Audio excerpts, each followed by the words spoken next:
Hi everyone, I'm Liz Haywood and today I'm going to show you how to put in a zip without using any pins. You'll need a 2 centimetre seam allowance, that's 3/4 of an inch, but if not 1.5 centimetres, that's 5/8 of an inch will do. And you'll need to overlock the seam before you start. Here's the pieces with the edges already overlocked. Now I'm going to take a tiny snip at the top of each for my however much seam allowance you have. Now I'm going to sew the seam below the zip. To measure it, put the zip on top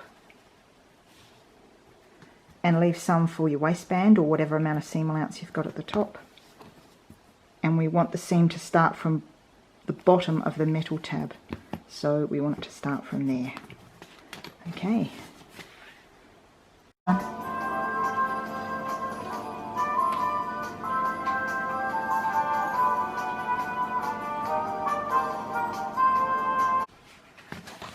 So the seam is sewn.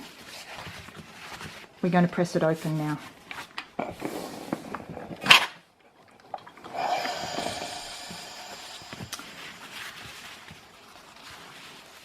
So this side will press with the entire seam allowance all the way up to the top.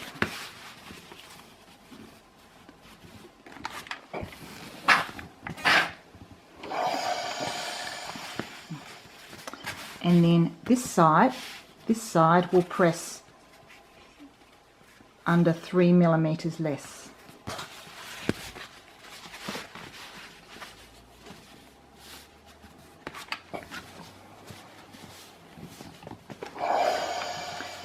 So now you can see that when I fold it like this, there's a tiny step there that's 3 millimeters.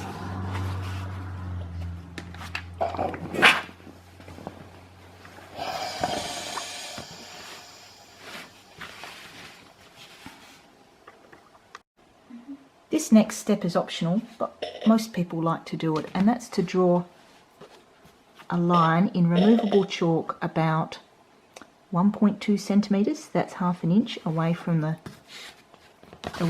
edge on this side. Otherwise you can use your calibrated eye, but most people prefer to have a guideline. Right, so we change to a zipper foot on the machine and we put the needle on this side.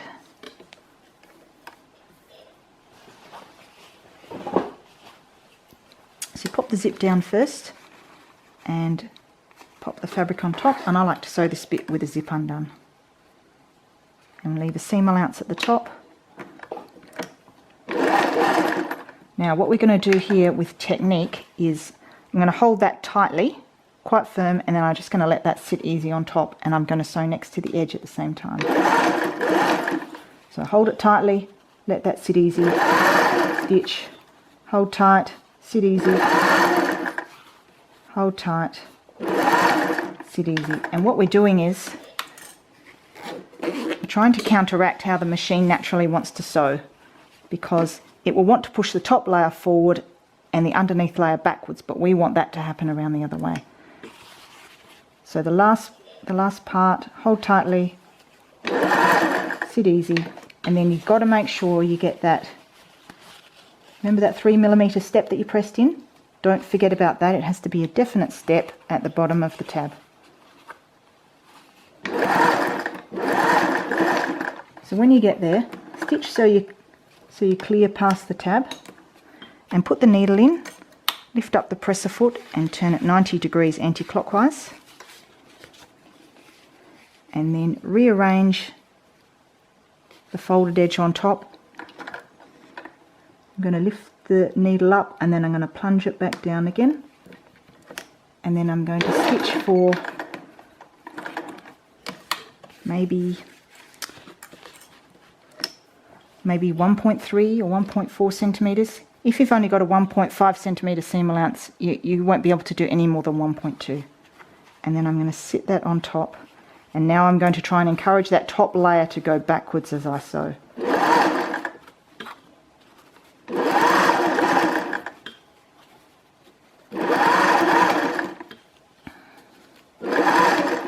get to about here, so I'm about 4 centimetres from the end, I lift up the foot and unzip the zip. And then I'm just going to angle this a little bit to the right so that my stitching line is going to be straight on the top, and then underneath it's going to just come to the right of that little tab.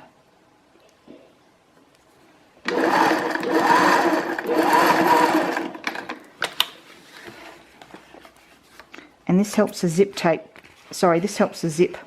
tab be tucked away underneath when the zip's done up.